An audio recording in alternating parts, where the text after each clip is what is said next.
जय गुरुदेव। जय गुरुदेव। कभी आपने सोचा कि पूरी दुनिया में लड़ाई क्यों हो रही है? एक दो देश दूसरे देश से क्यों लड़ रहा है? उस देश में भी गृह युद्ध क्यों हो रहा है? एक जाति दूसरे जाति से क्यों लड़ रही है? एक धर्म दूसरे धर्म के लोगों से क्यों लड़ रहा है? एक भाई दूसरे भाई से क्यों लड़ रहा है? एक समाज दूसरे समाज से क्यों लड़ रहा है? एक परिवार दूसरे परिवार से क्यों लड़ रहा है?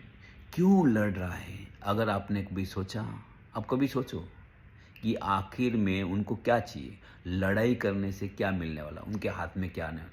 इस दुनिया में इतने युद्ध हुए, इतनी लड़ाई लड़ी गई, मालूम है उनके हाथ में क्या मिला? कुछ नहीं। बर्बादी, बर्बादी के सिवा कुछ भी नहीं। फिर भी लड़ाइयाँ चल रही है अपने आप को सुपरलेट, मतलब अपने आप को बड़ा समझने के लिए, बड़ा बनाने के लिए।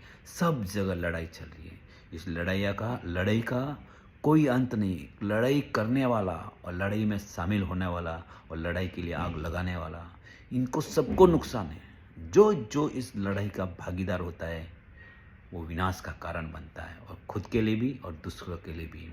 इसमें कितने बेगुनाह लोग मरते, कितने तकलीफ पैदा होते, कितनी जो इतने सालों की अपना संस्कृति उतना पैदा किया, उतना सब कुछ बनाया सब मिट जाता है। क्यों करते हैं ऐसे लोग? ऐसा लोगों के दिमाग में क्यों है कि लड़ाई, बस मुझे मेरा धर्म बचाना है, कोई बोलता है मुझे मेरा परिवार बचाना है, कोई बोलता है मुझे मेरा देश बचाना है।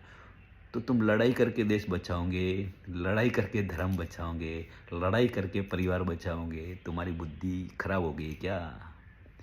लड़ाई करने से कुछ नहीं बचता, सब मिट गए जो लड़ाई करके बचाना चाहते। तुम अगर बचाना चाहते हो तो तुम लोगों को गले लगाओ, प्रेम करो। प्रेम है सबसे बड़ा मिलाने का एक साधन।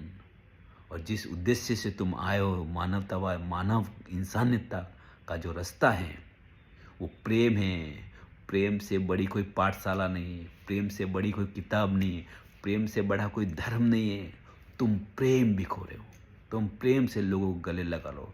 तुम बोलो कि जैसा मुझे तकलीफ होती है वैसे तुम्हें भी होती है। मैं अगर तुम्हारे ऊपर बॉम्ब फोड़ूंगा, अगर वही मेरा बॉम्ब मेरे परिवार पे कोई फोड़ेगा तो मुझे तकलीफ होता है। मैं किसी को गाली बोलता हूँ, कोई मेरे को गाली बोलता है, मुझे तकलीफ होता है। मैं किसी गरीबों का घर उजाड़ूंगा, एक दिन मेरा भी घर उजड़ेगा, मुझे तकलीफ होती है। वैसी सबको होती है। बस हम यहाँ बनाने आए, यहाँ उजाड़ने नहीं आए। बस इतना संकल्प लेना है। और जो संकल्प लेता है कि हम तो एक करने के लिए आए, हम तो लोग को बनाने के लिए आए, हम तो लोग को जोड़ने के लिए